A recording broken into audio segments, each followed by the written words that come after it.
If you are starting a vertical farm and don't know where to begin or which technology would suit your needs, then reach out to the experts at Cultivated. As indoor farm brokers, they help connect you to the right technology and ensure your project is successful.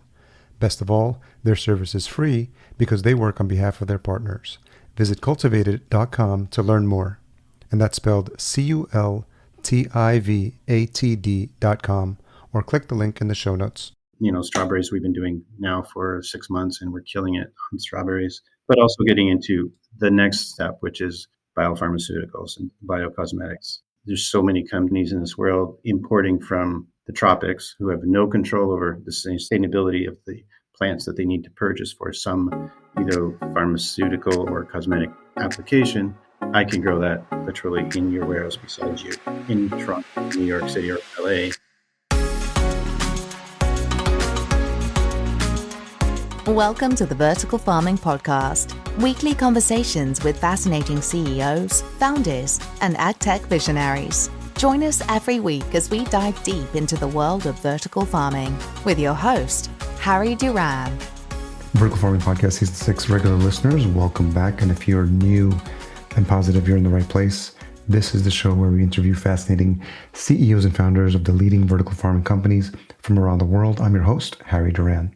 In case you missed last week's episode, we had a long overdue conversation with the folks over at Kalera, specifically Dr. Christian Thoma. He's the co-founder and chief science officer there. Kalera's been making a lot of news lately, and they're one of the largest operators of vertical hydroponic farms.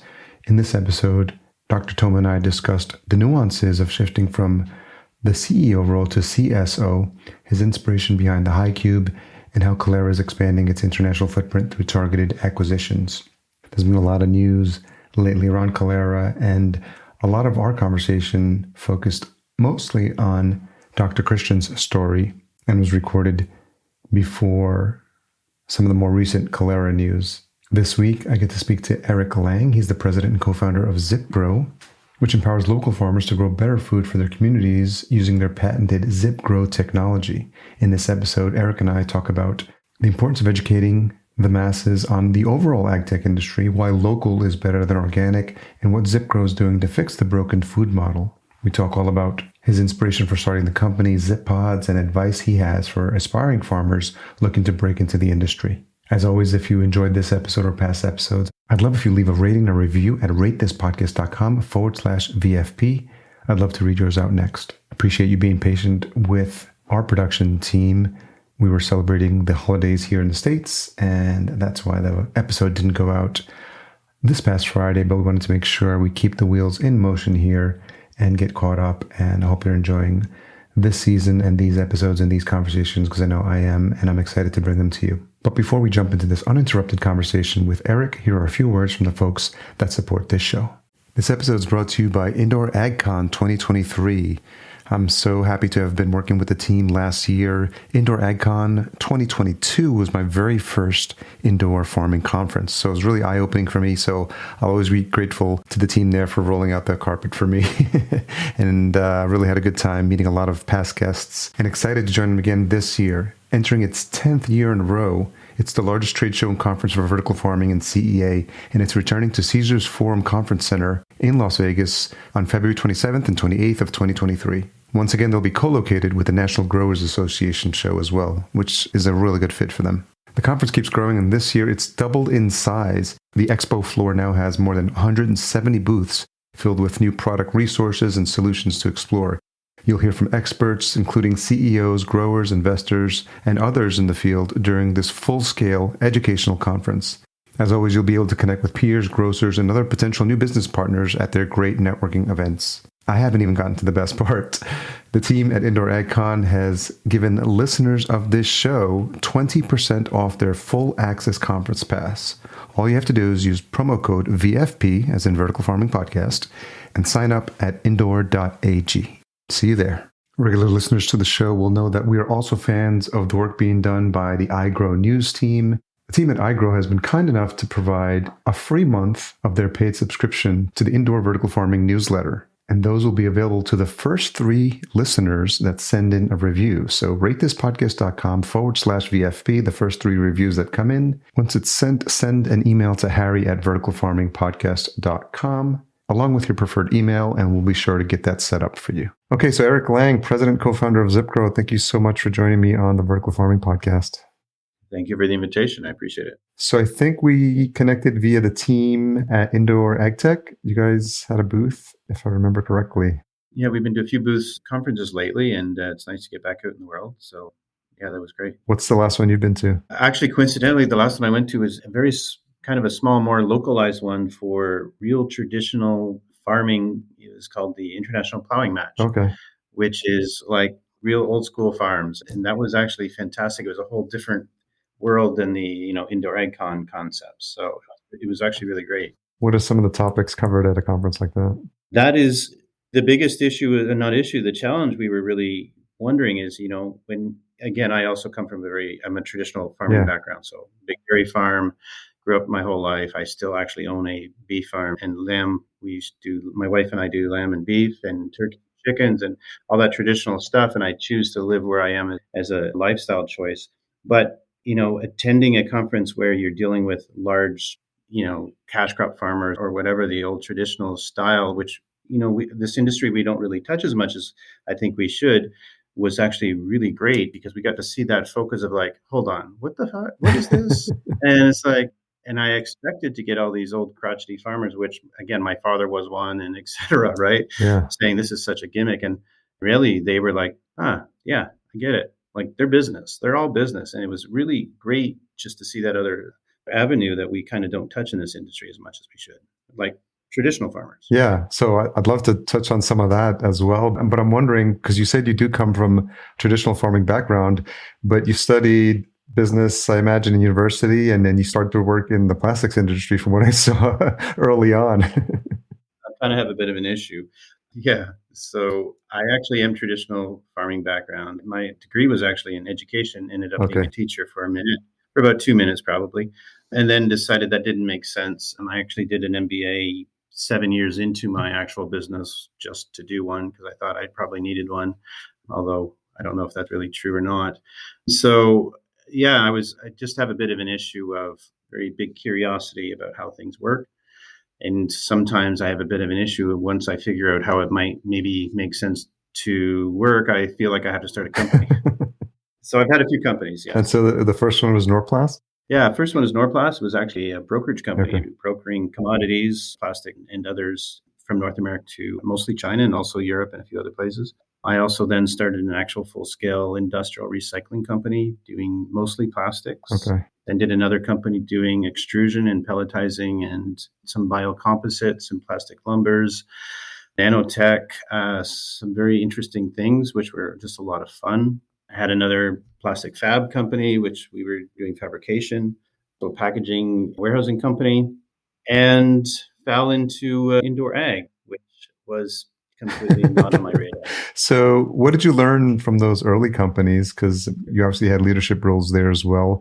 And was Nor the first time you were leading a company? Yeah, I was in my late 20s, and that was my first company. So I founded all those companies.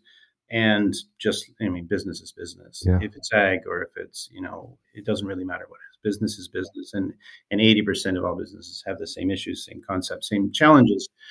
And that's what I love. It's also kind of interesting coming into this industry because I think the indoor ag space, I think a lot of the new companies coming into this kind of come into it as a tech startup. I come into it as a brick and mortar concept because to me, I don't really consider it. I mean, there is new tech, but it is brick and mortar. We're a manufacturing company, the way I look at it, rather than a tech company where we get, series A, B, C, D, et cetera, until we finally actually make some sales. So I kind of go the opposite, and we've literally had zero funding, no series, anything. And as far as I'm concerned, we must make money. That's how we finance growth. It's a customer-focused business model. When did AgTech come on your radar? Actually, it's funny. I was an investor, was kind of dragged into being an investor because of a friend who wanted me to invest in her spouse, which I did, and just kind of did it as another investment. It was kind of interesting, and I loved learning about new stuff. And then the more I got into it, and again, I kind of admit I thought it was a little bit of a gimmick as well. Coming from traditional ag, I'm like, oh, this actually makes sense. And the more I got involved in it, and the more that I was asked to come on and kind of help out in this company, et cetera. And then I ended up kind of jumping in full bore and sold my last company and started this one new as a new company.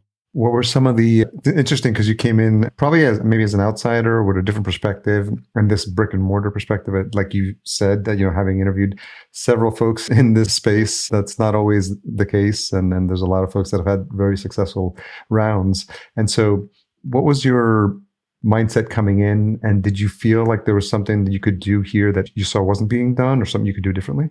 Yeah, I think so. And again, I have nothing against, Series A, B, C, et cetera. And sometimes I'm like, geez, I would love to have had a couple of those and make my life a little easier. But no, my concept was more, and our concept here at ZipGrow is actually more, we actually do it. So while there's a lot of people, and again, some of them are fantastic business models in tech, but where there's a lot of companies that are talking about how great things are and spending a lot of money on their hype or their what have you, we're quietly and behind the scenes building farms and kind of doing it. So my concept was, long term, I'm 100% in. We know that this is an industry which is taking off and it will continue to take off, and, a rising tide rises all boats, et cetera. But I think long term, I'm looking at staying power and, who's going to end up being those foundational companies that go to the next 10, 15, 20 years. And that's kind of how I've looked at it, rather than that quick, let's get big as fast as possible. Yeah. And so coming from that traditional ag background, I imagine that had to be helpful. And what learnings did you take from how you grew up, and how were you able to apply that with ZipGrow? Well, I was actually thinking about this morning, because dealing with some things, it's like the one thing I will say, traditional ag, I don't think people consider them as entrepreneurs as much as they should. And I can't even imagine a more difficult business to be in than traditional ag, where, if you're a cash crop farmer or what have you, eat all of your income once a year, if you're lucky.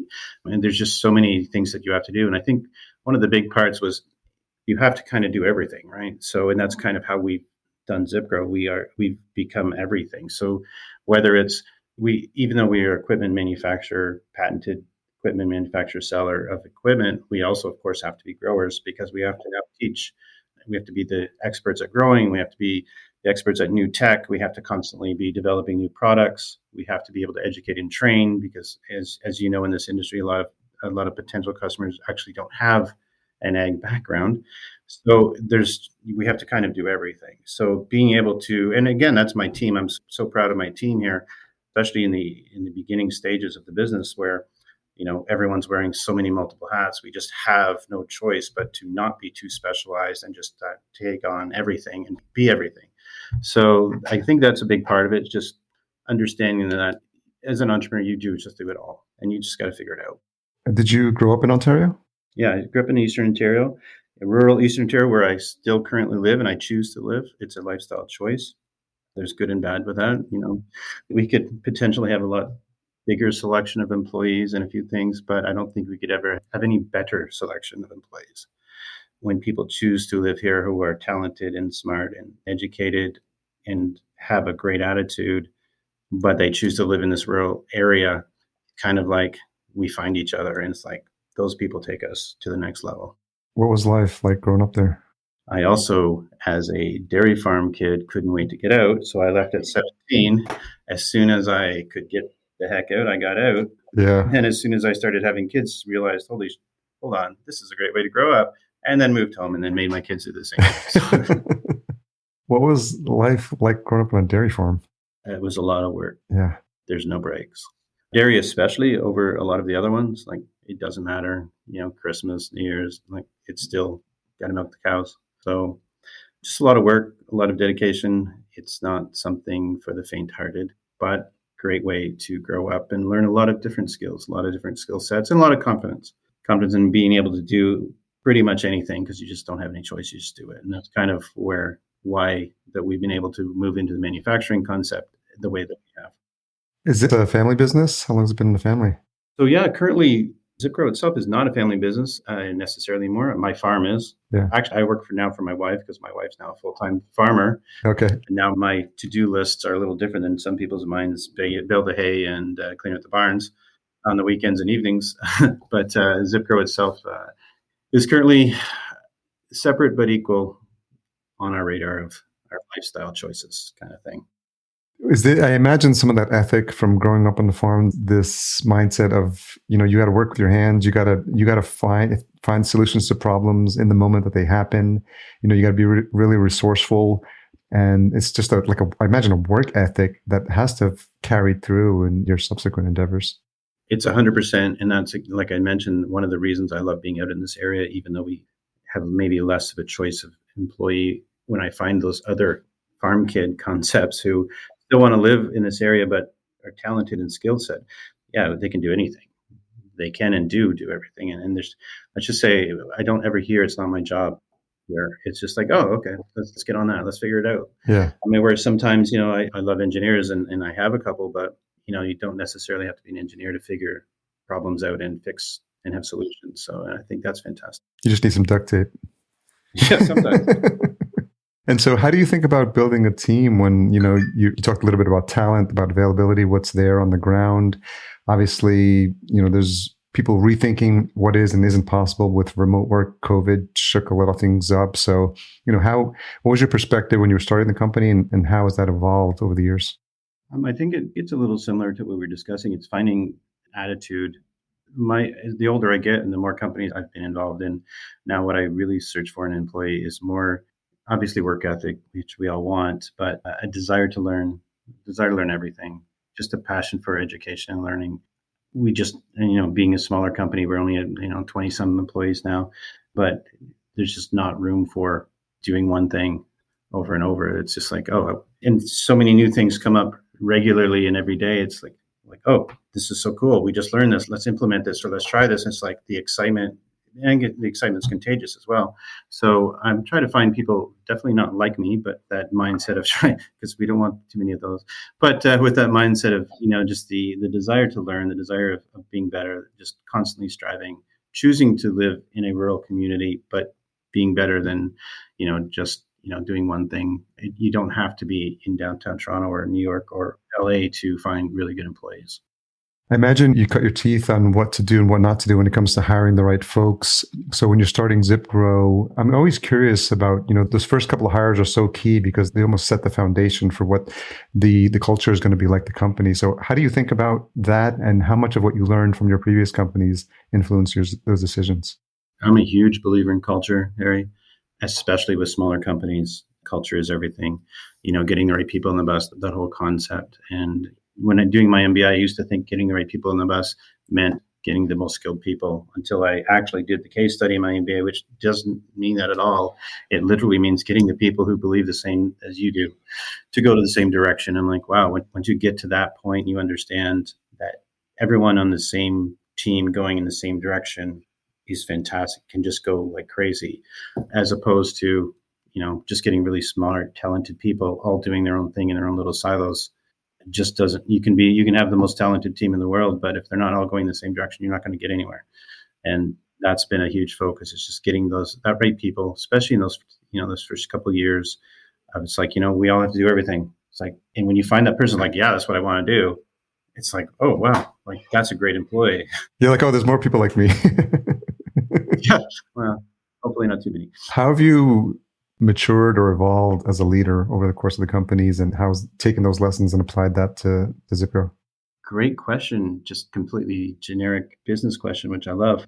That's interesting. So the biggest thing is, as I become more mature, debatable, I guess, depending on who you ask, it's, just hiring people smarter than you and stop trying to be everything to everyone, admitting when you just don't know it. Look, I'm not a techie in any shape or form. I love the concepts. I love learning it. And I want to know enough to know whether or not something is being done correctly.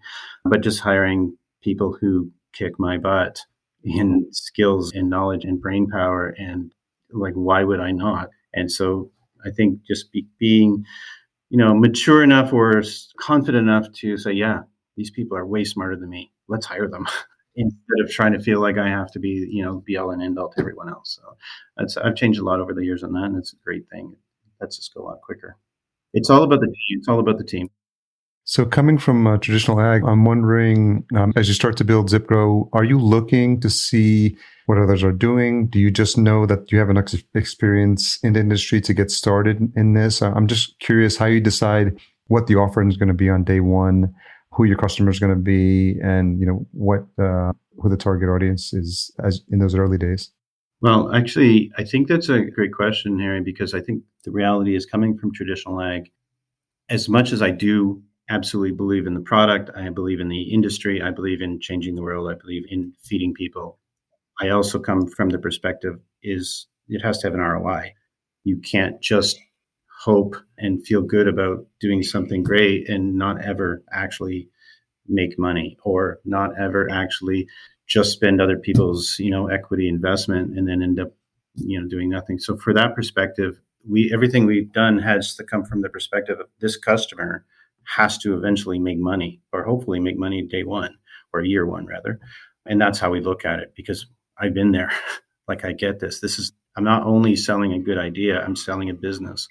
And what we've ended up realizing is we actually, our slogan now is, ZipGrow, we grow farmers. Like, we actually take someone who has no idea sometimes what they're doing, and sometimes they're putting their life savings into this. And I take that very seriously. I'm not just, here's buy some equipment, see you later, goodbye. We now have to help you succeed. Yeah. So a big focus of ZipGrow, and always has been, education support, especially post-sales support. We need to help them actually succeed, because this is now a business. So we are actually helping people start businesses, start farms, become new farmers. So an ROI was the perspective I think I bring that a lot of do not. It's literally, I understand these people, these customers, this could be their life saving. They have to make money. They have to get a return. So that's how I focus what we try to create and sell. Yeah, it's really important, especially with folks that are moving into this space. They may have the passion, but if they don't have the education, if they don't understand the business that they're getting into and all the aspects of running a business, to your point, ROI, like not only just you could be the best grower, but at the end of the day, if no one's buying your stuff, it's going to sit there. So, how do you think about all the different phases and all the different skill sets that a successful farmer needs to have and to prepare them for this journey? Yeah, well, I don't think I ever could think of all of them, but I will tell you that we see a couple things. The further we are in this, and again, we've been selling commercial farms for 10 years. So this is like, we've seen a lot of farmers. I mean, there are times that we're building a farm a week. Like, we've just seen a lot of farms out there. We've helped a lot of people start businesses. And I see a couple things. I see probably the biggest challenge I see for a lot of people is they think that indoor farming is a machine and you turn it on and it makes lettuce or what have you. And like, okay, well, when I buy it, how much am I going to get? How much produce am I going to get? Well, I can tell you what somebody has got, but I cannot tell you what you're going to get, because they kind of think it's just a machine. And I do find this as a big issue, especially coming from a traditional background. It's still farming, and it comes with all the issues that farming's and risks that farming comes with. The other thing I see as well is, predominantly two type of people who want to get into this as a new industry that do not come from this as a background. One is somebody who just desperately wants to get out of an office or get out of, whatever their situation is, and just wants to grow. They want to be connected with what they do. They just want to be in there and grow and be a farmer. But they don't actually like people. They don't know how to sell. They don't know how to market, nor do they ever want to. The other type of person we see quite often is that people who really love people, and they love this idea, and they love this concept, and they love this story, and they want to be connected, but spend 8 hours or 10 hours or 12 hours a day in a farm working, well, they don't want to do that. So we see these two dichotomies, and I always find it just fascinating. It's like, this is a business. Yeah. You have to do it all. Or you have to at least have a partner or hire somebody to do the other side. So I think that's one of the challenges we see. It's like, this isn't just to save the world, and I love being in an industry that I can feel good about, but it's also a business. It's also farming. It actually has all the risks associated with it. And prime example, we'll have, and I won't say what city because people could figure out what it is. There's a particular city in the U.S., northern U.S., that I've sold two farms, identical farms, identical equipment. In a smaller city, mid-range city, and one farmer is just killing it, buying phase two, just killing it. The next farmer's like, well, this doesn't work. It's the same equipment. It's the same city. It's the same customer. So I think in this whole industry, whether it's us or any other equipment manufacturer, the equipment doesn't make food. The equipment is how you make your food and how you end up farming. It's just a tool. It's like a tractor. And that's how I look at it. Do you know enough now, or just with your experience in conversations with potential farmers looking to get started, if someone has the proclivity, the potential to succeed? Do you know, what are the things that make up someone? What are you looking for? What are the traits of someone who's looking to get into this and maybe biting off more than they can chew? No pun intended. No, I do. And actually, I think they're surprised when I start sometimes in a conversation where they might come to the boardroom and start chatting about, this or that. And they feel like I'm discouraging them. I'm not discouraging them. I just want to make sure they understand. Again, I also have my human. I don't want to feel like somebody, I'm not trying to convince somebody to buy our equipment and start this new career. And if it doesn't work for them, whatever. I would much rather a successful farmer because they sell more farms for me. So yes, we definitely see it. And it comes down to making sure they are aware of both sides of the story. There's the farming and you still have to market and sell this product. It's still a product. It's a widget. In some respects, it's not like selling corn or soybeans where you just put it on the market, right? And then the other side of that coin, I think, is just making sure that people are aware that this is still work. This isn't just a machine. I don't care what system you buy, and I don't care how automated it is. I don't care what kind of AI there is, and I don't care if you can look at it on your phone in the cloud, which we all do. That isn't farming. That is just telling you if there's an issue potentially, and potentially it doesn't tell you every issue. So I've actually had people like, wow, I can go away for the week and go on holidays. Like, no, man. If you do, you better at least have someone there. Like, this is still farming. Yeah. Get that through your head.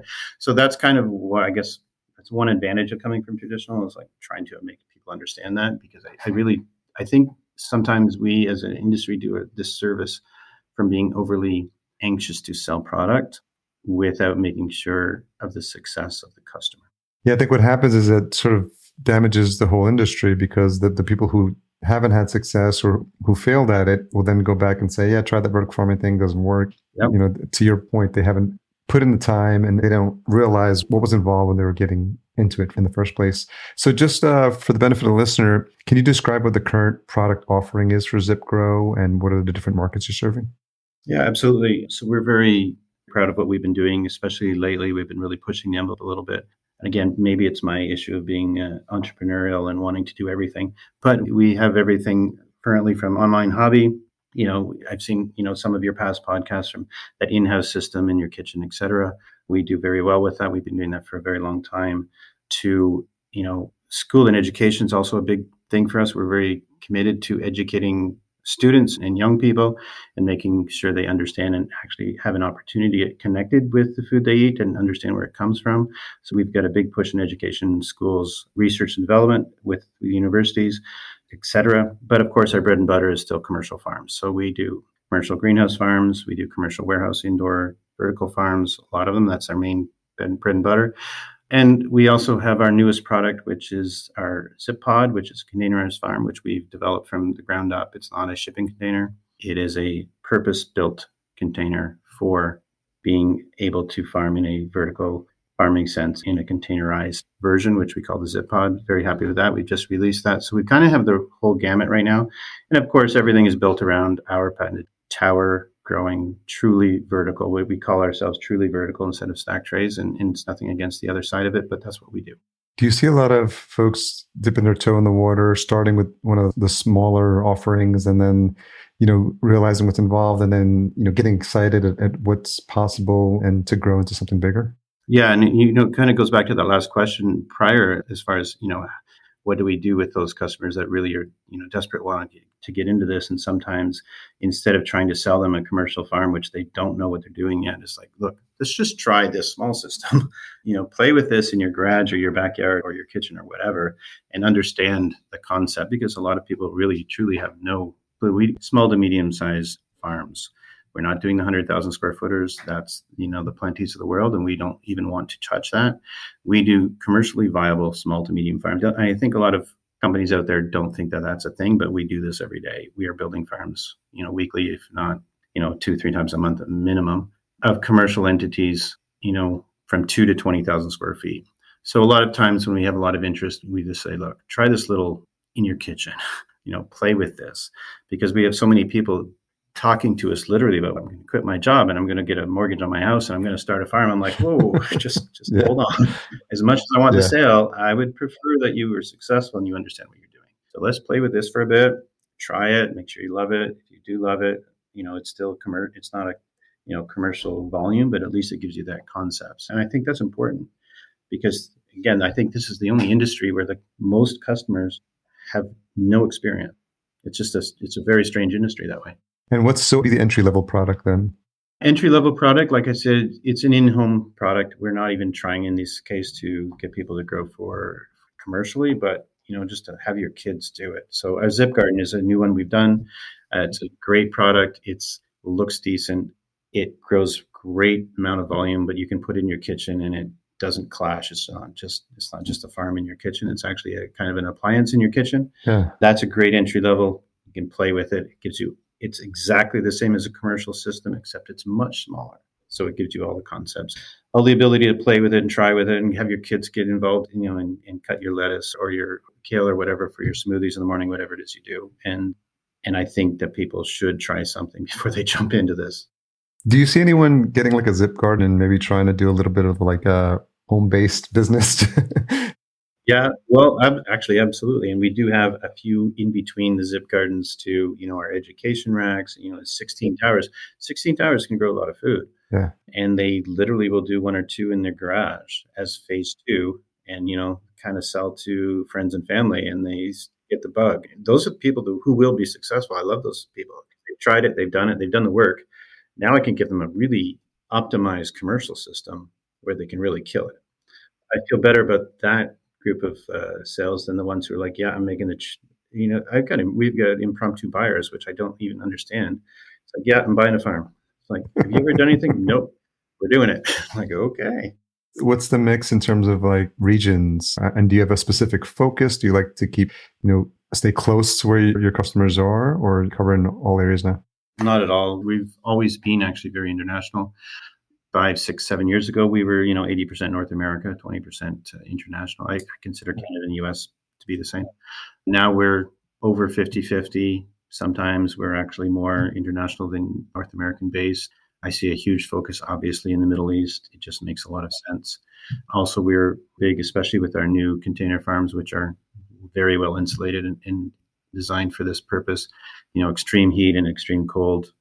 We've just this week sold pods to both the Cayman Islands and Malta Islands, and cutoff areas are big for us as well.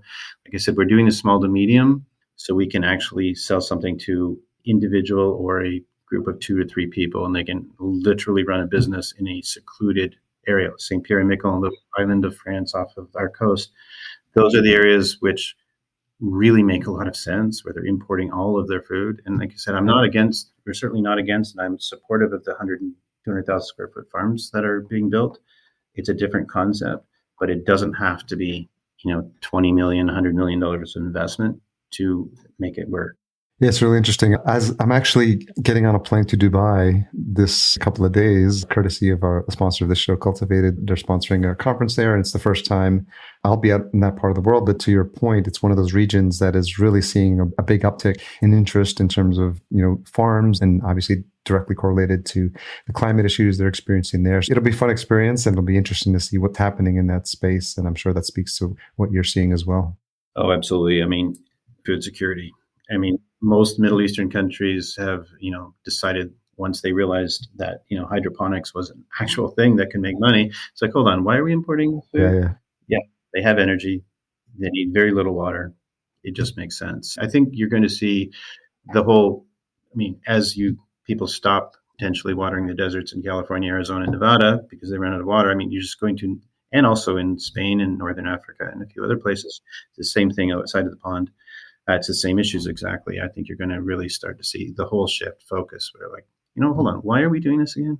We can just grow our own. I was like, oh, yeah, okay, there we go. Food security is the big word. So talk to me about the thinking around ZipPod. Obviously, a lot of folks, going down the route, just taking a typical container, just retrofitting it for, their farms.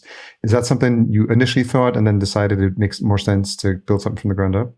Oh, absolutely. We actually originally owned a couple of those container farms in the past, and there's nothing against utilizing that. And it's really, quite honestly, it's a sexy story to recycle used containers.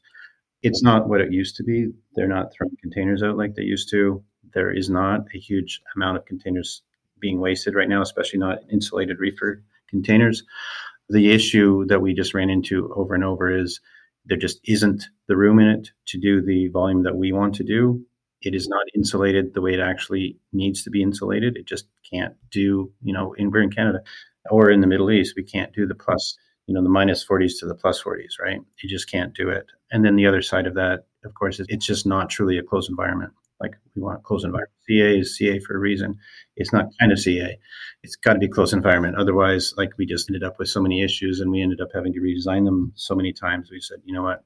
And that's how we got into the whole ZipGrow and and the towers and doing our own products and our own product. And are they built for growth? Are they modular or can you stack them together? They're built for growth. They're not built modular to be able to stack them. We do the largest footprint we can do and still have them be delivered on a truck. So they are wide load without the escort. They're 40 by 10 by 10 or 10 by 10 by 40, which gives us about a 1,600 extra cubic foot. And again, because we're truly vertical, we do towers, we utilize that space. Statically, we can have proper 4 rows. We have an actual aisle that you can actually work in. Yeah, and we designed them specifically for the issues that we've seen in the container industry. And the container industry is limited by the container. I imagine you have several of these in the wild now, and what's been the feedback so far? So far, it's actually been fantastic. It's 248-foot towers, plus your seating area, plus your work area, everything enclosed. That's, it's almost a full-time career for someone, just one container where they can drop it. And again, I still absolutely believe, proper indoor warehouse farm is the most economical way of growing indoors you can get. But there are certain situations where that doesn't necessarily make sense. And the big one right now is, which we all have seen, which is, construction, just the limitations of, getting a building, fitting it out, hiring contractors, et cetera, where I can drop this, everything is there. You plug it in to an internet service, but you plug it in and you're growing that day.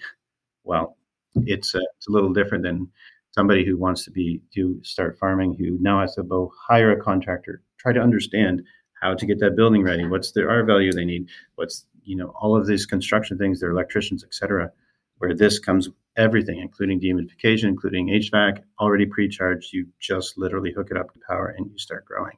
It makes a big difference for somebody who's trying to get going and not wait 6 months to a year to be able to actually play with this. Naturally, like everyone else, I imagine you start with leafy greens. How much work or investigation have you done, and what else is possible in that environment, given what you've experienced so far? Thank you for asking that question, because to be quite honest, people get tired of me saying, why are you growing lettuce? I don't get it. Our customers do grow lettuce, but I just don't really understand the point of it, to be honest. This is what I tried to explain, again, coming from the business side of things and the ROI side of things and the traditional farming. The input cost, the OPEX, if I was growing lettuce or I was growing for whatever, basil, any other product, are pretty much the same. Sale price is 2, 3, 4 times. Why are you growing lettuce? So for us, we are actually, that's a big focus of us, is actually really getting into high margin, high value crops, especially due to the nature of our actual equipment. It's really well suited to traceability. It's well suited, completely clean, completely repeatable. So we're actually getting into not just herbs, but keep going.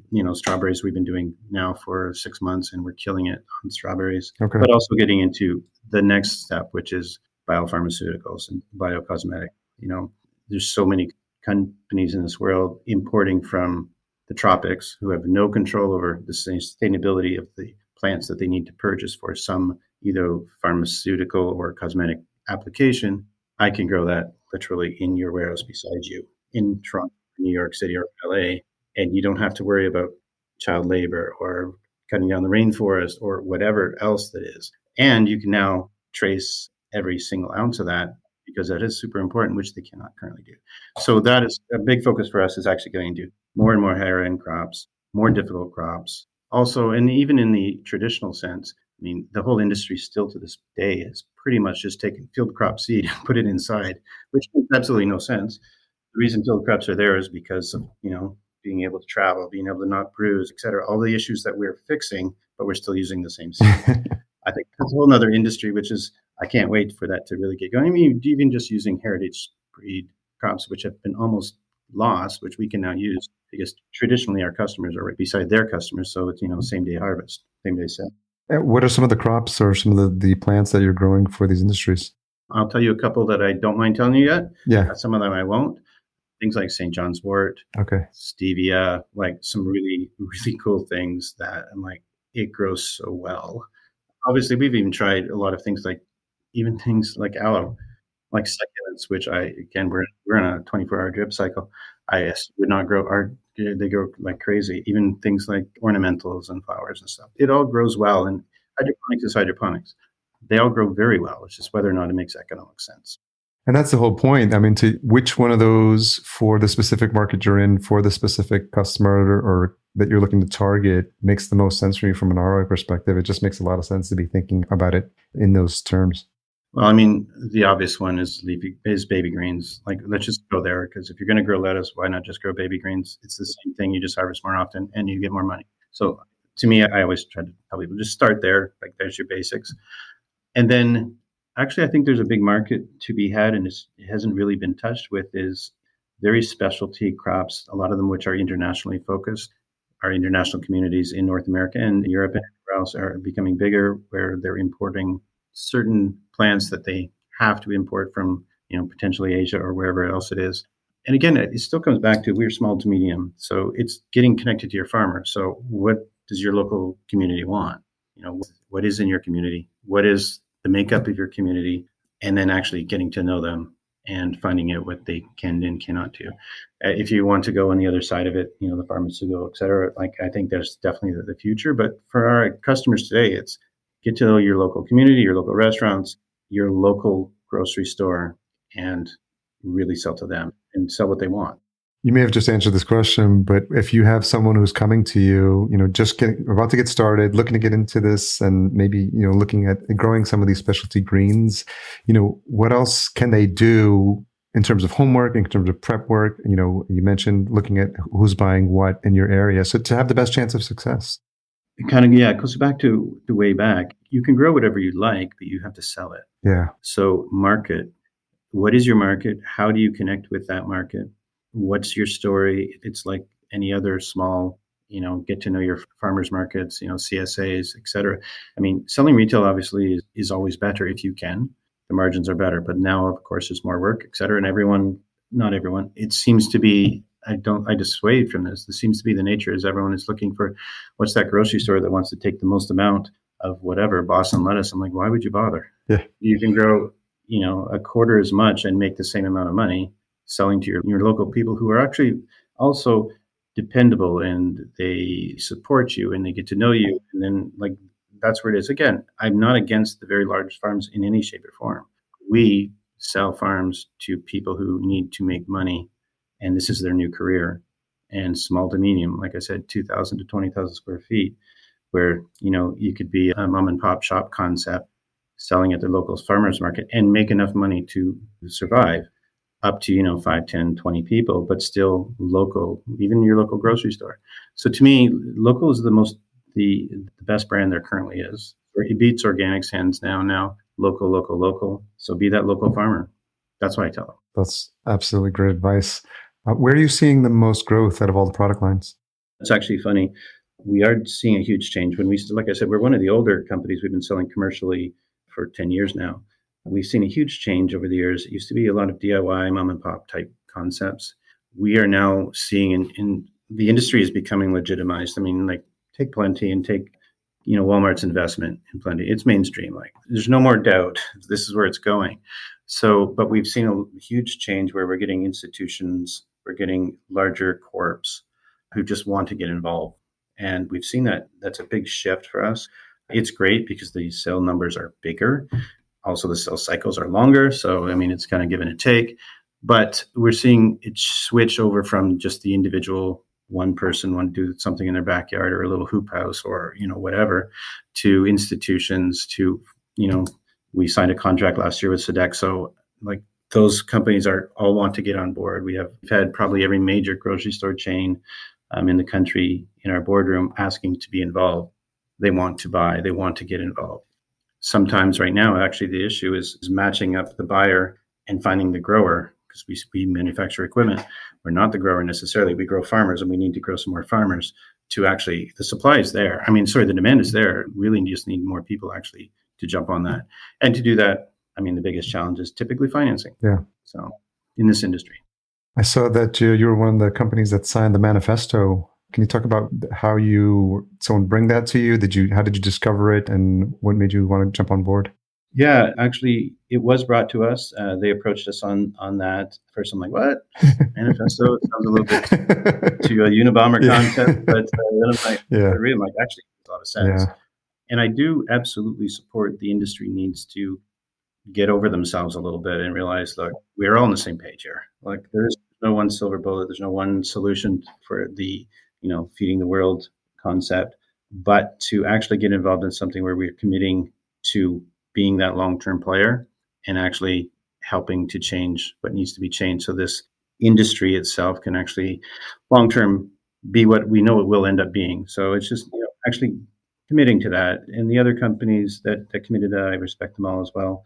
And I think we do need as an industry to stop being so competitive that we think we all have some secret sauce. And we do to a degree, and that's great, but it's an industry that's growing, and it's still growing plants. It's hydroponics. It's not that complicated. Yeah, and I will say, for the most part of all the conversations I had, it really feels like an all hands on deck moment, and it feels like we're all moving towards the same goal. There's enough business for everyone. There's enough need to solve this problem across the globe, so it doesn't feel like there's going to be any shortage of activity and interest in this space for a long time to come. So that being said, I know it's hard to plan anything beyond 3 or 5 years, especially in business. And I'm sure you can speak to that, having run several yourself. So when you think long-term, when you think roadmap future for ZipGrow, maybe 6 months to a year, what's top of mind for you? Yeah, difficult question. And of course, what we're talking about every day right now, I think what comes to mind is kind of get back to basics a little bit. So we've been, again, everything's based around our tower system. And I think we've got the gamut now of, from hobby to larger scale indoor or greenhouse growing. And I think right now we're getting back to basics. And we've never done sales. We've never done marketing ever in our industry, our history, to be honest. A few little press releases or whatever. But that's 100% because we are known as the educators and the supporters. So we're actually reinventing that side a little more. We've had things like Upstart University, complete online courses. We've now recently refocused back into our community. We're doing an 8-week hydroponics course at a local community college. We're going back to educating, and I think that's where we're refocusing a lot of our efforts, is realizing that the industry itself is going to grow out of necessity, just because we need more food, we need food security, we having issues with water supply, et cetera. And from our perspective, is we want to continue to be the one that supports the industry itself, supports new people, supports young kids. We're getting into education in schools a lot more. We're doing curriculums. We're actually teaching in community colleges. We're focusing on educating so that more people, it just baffles me when I go to a show or something and people haven't heard of growing indoors. I'm like, what? But it's still most of the population, right? It's still true. Yeah, that's true. Like, oh, this is so new. I'm like, well, we don't want it to be new anymore. So they want the average person to understand it so well that it's just adopted as a norm, instead of the norm is I don't know why people think it's so natural to water a desert and then harvest that like that's natural growing. To me, there's nothing natural about that. The natural should be conservation of water and food security and food safety. Is that something that you see as a possible challenge in terms of talent? Because I've noticed that it's a common thread. We recently updated a site we have called Vertical Farming Jobs, and we've created what we call a collective for people who are looking for jobs in the industry. And the first day that I posted it, like 6 people just submitted like their resumes. Like they're really interested in this space. And that's just like, I'm sure, just the tip of the iceberg. But, there's a lot of, to your point, educating them at a younger level is probably, part of the solution. But do you see that as a challenge going forward? Take a look at an industry currently in North America and or Europe. Finding talent and finding manpower is huge. Finding skilled, learned people in this industry is almost unheard of. And we still are at the stage of just assuming we're going to bring people on who have great attitudes and train them. If I can find some that aren't, and actually we are starting to do that. And we are seeing, I shouldn't say that, we're actually starting to see, especially the more recent college grads from some of the universities like Guelph in Canada, that's an ag school, who understand this quite well, who are like, yeah, we want to get involved in this industry well, or something similar. So we are seeing that for certain a little bit more, but we still are at that stage. We're still training, good skills. Oh, you want to change the world? Come join us. I'm going to help you. We're going to help you, and you're going to learn that. But it's becoming less of that. But I think we all need to be doing better at, educating the young and educating the consumer, period, about what this industry really is and what it isn't. Yeah, things like the manifesto help to get the word out at a wider scale to folks and just kind of get some of this language into, the common areas where people are, like to your point, they hear the term and they think it's something to have to do with like robots and skyscrapers. Oh, absolutely. And then you depends where you are, whether in the US and you can be organic, or you're in Canada and you can't be organic, or in Europe where it's like, what? It's not soil. It must be terrible for you. Like, just kind of getting some common knowledge out there, getting some common language, educating the consumer. So this isn't a big deal. We shouldn't have to try to convince them that this is healthy. I still just baffles me every time someone says, okay, well, is it healthy? Like, what? Oh, because it's not going in soil. Maybe it might not be healthy. I'm like, we give it everything it wants. It's much healthier. Really? It is still, we shouldn't have to be still explaining that. Well, it's funny because I came back from Indoor AgTech NYC, and I live in Minneapolis now, but I grew up in New York. So I went to go visit my folks. I was explaining to my dad about this vertical farming, and I was really struggling to like explain, it's grown, it's like across the river. So it just comes into New York City and it's very fresh. And he's like, yeah, it comes from California. And he's like, they get on a plane and they just have it there and it worked. And they've been doing it for years. And I was really interesting because I was really struggling to kind of explain like the benefit and organic and local and transportation. So there is like, I experienced it firsthand, with my family. And I think there's an education, maybe we need a new documentary or something just specifically for vertical farming or something like that. So I agree. Actually, you mentioned from Minneapolis, you were talking about how things are changing. One of this is really cool.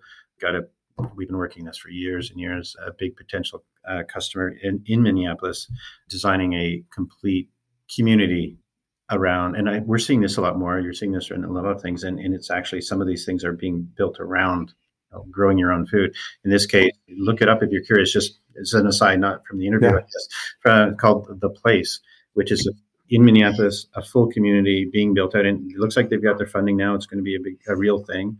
A full community with community being built around the actual farms, which are going to supply the community. I think that's so fascinating. That's awesome. That's really cool.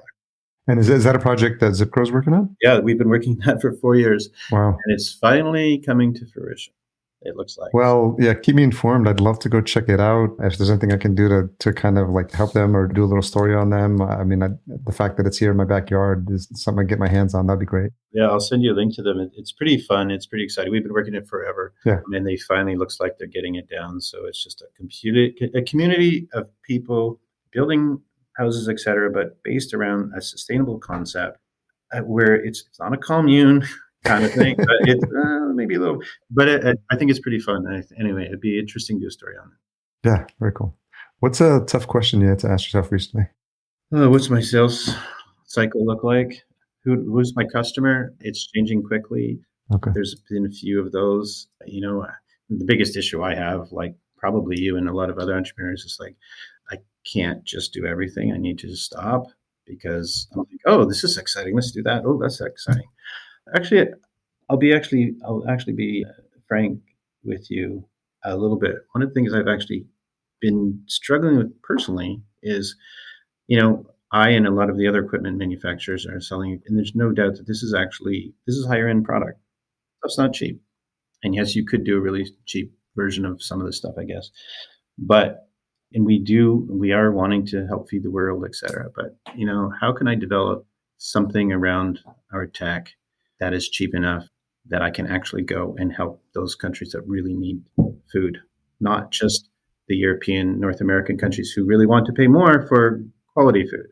Yeah. Not sure if I wanted to be that honest with it, but it's just something I've actually been thinking about a lot lately. It's like, I really love designing the system where people can actually make an ROI, and the consumer in this case are more affluent, even though we can and do try to promote and those food deserts and et cetera in North America and Europe and wherever. But how can we actually really help those people that are having issues eating? Yeah. Who really need it. who really need it today. Yeah. I've been thinking about that a lot. Well, again, keep me updated if there's anything you need to do to spread the word or to get the word out in that area. Obviously, I'd love to be that bullhorn for you.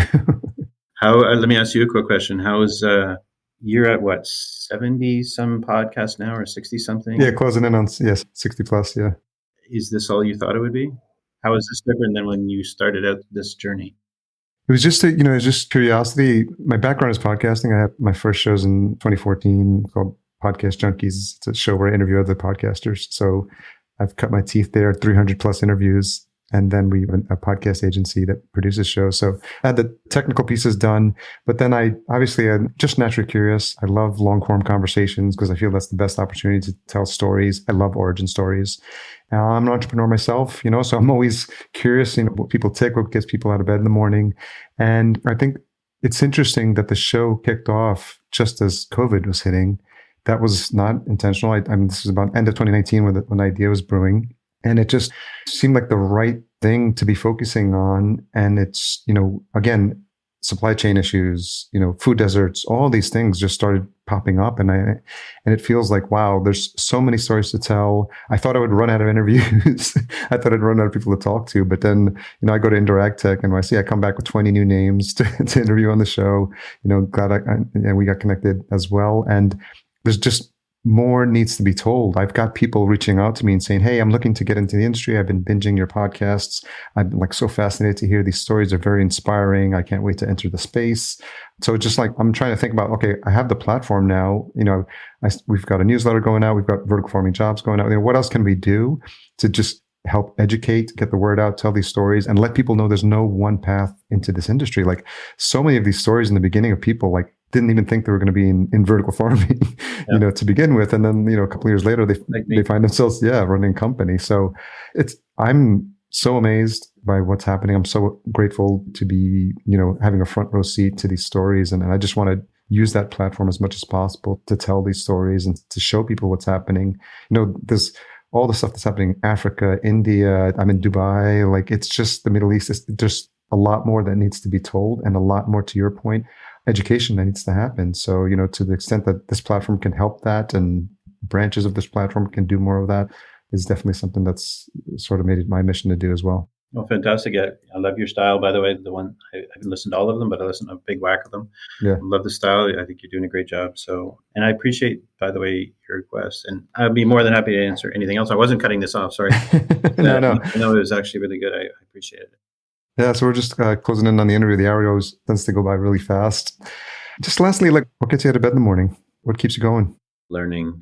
I just want to learn everything. Yeah. I just want to understand. I want to figure something out. I just want to figure out everything. I often joke that, on my deathbed, I'm going to finally say, okay, I've got it. I know the meaning of life, and then I will die. That's literally all I want to do, is just figure out everything. Again, it becomes an issue when oh, this could work. And I'm like, oh, I should start a new company. Just because I think it might work, I shouldn't do it. But I will say that as far as the industry specifically and ZipGrow's specifically, it's just seeing the dedication of both my team, which I just can't say enough about, who literally give a shit, to be honest. And it's the customers who are they motivate the hell out of me. It's when you get this customers oh, just dying to get into this, and they've been talking to everyone and they can't wait to, sell to their neighbors and suppliers. I'm like, oh shit, that's why we're doing it. I forgot. Sometimes you can get so caught up in the day-to-day, business is business, and, cash flow and all those things that are fun things to deal with. And it's oh yeah, this is what we're doing it for. It's oh, this is great. So my customers and my team, they motivate the hell out of me. So given that you've listened to several of the episodes, and I appreciate you listening, to never take listenership for granted as a podcaster. I appreciate people that's an hour of your day per episode. But now that the audience is your peers, your colleagues in the space, I always like to leave some time at the end of each of these now for you. And if you have a message, if you have anything you want to say to folks in the industry, to your colleagues, people listening, anything come to mind? Yeah, I think the message that I want to get across a little bit is, all of the hype out there, all of the advertising, all of the good news is all about typically things that never happen or never will happen. It's the 1 or 2 100,000, 200,000 square foot farms that may never make any money. And I think I really just want to focus, and I think it's one of your last podcasters, it was Ali, had mentioned, small to medium farms. You this is actually a real thing. The reason that and again, I'm not against the large farms, but the reason at least we got into this is to fix the broken food model, and to duplicate it indoors to me isn't really fixing it. It's just doing the same. My wife and I, but mostly my wife, we are farmers in a local community. She goes to the farmers market. She's connected to her buyers. That is invaluable. And it's the one thing I think we need to get back to. And we can do, and you can make money, and you can be that local farmer in downtown Toronto or New York or LA or Chicago or where have you. And you can have your group of customers who get to know the farmer and understand what you're going through and understand all that concept. And you can actually make some money, and you can provide food security. And it's back to the family farm. And that's what we're doing, reselling, and we're retraining the family farm. And you take a look at the farming industry as a whole. And again, from the traditional side, it's dwindling more and more. There's less farmers. The age is going up and up. It's consolidation. And the barrier to entry is you just can't buy farmland anymore. You can't do that. It's just not available. This is actually a way of getting more people back into agriculture and back into being connected with the food that you eat. And I want the industry to stop only focusing on the huge, massive farms that get all the credit. And I think they're important. I really do. I'm not against them. But there's also that small and medium good news story where somebody can start this farm and have a local following of people in their little local area and in their local community, and you can get to know your farmer and buy your vegetables. I think we need to not forget that. Local is the new organic. Local is better than organic now. Well, Eric, thank you so much. I really enjoyed this conversation. I learned a lot, and these all get me excited. These all get me motivated at the future of what's possible. I really appreciate you coming on and sharing your story. ZipGrow.com, if folks want to learn more about the company. Anywhere else you want to point people to? ZipGrow.com, ZipPod, our new container farms, ZipGarden, our new in-house bundle. Yeah, and anything that people can do to educate the world that this is where we're going to end up having to be. I'm all over it. Yeah. I appreciate you coming on and sharing your story. Thanks, Eric. I appreciate your time. Thanks again to Eric for coming on the show and sharing his story. As always, full show notes available at verticalfarmingpodcast.com. Thanks to our Season 6 title sponsor, Cultivated. If you're looking into a vertical farm and don't know where to start or which technology would suit your needs, reach out to them today. Best of all, their service is free because they work on behalf of their partners. Learn more at cultivated.com, and that's spelled cultivated.com. Just leave out that last E. Podcast production marketing provided by Fullcast. Learn more at fullcast.co. And as a reminder, if you're enjoying this show, please leave us a rating and a review at ratethispodcast.com/VFP. We'll be sure to read those out on future episodes. Okay, we're back on track, so tune in next episode for our conversation with Magdalena Swarska of AgTech. I was able to catch her presentation at Indoor AgTech NYC earlier this year and was grateful for us to find some time to chat. So make sure you tune into that. Until we meet again, here's to your health. Thanks for listening. To read the full show notes for this episode, which includes any links mentioned in the episode, as well as a full show transcription, visit verticalfarmingpodcast.com. There, you can sign up for our email list to be notified when new episodes are published.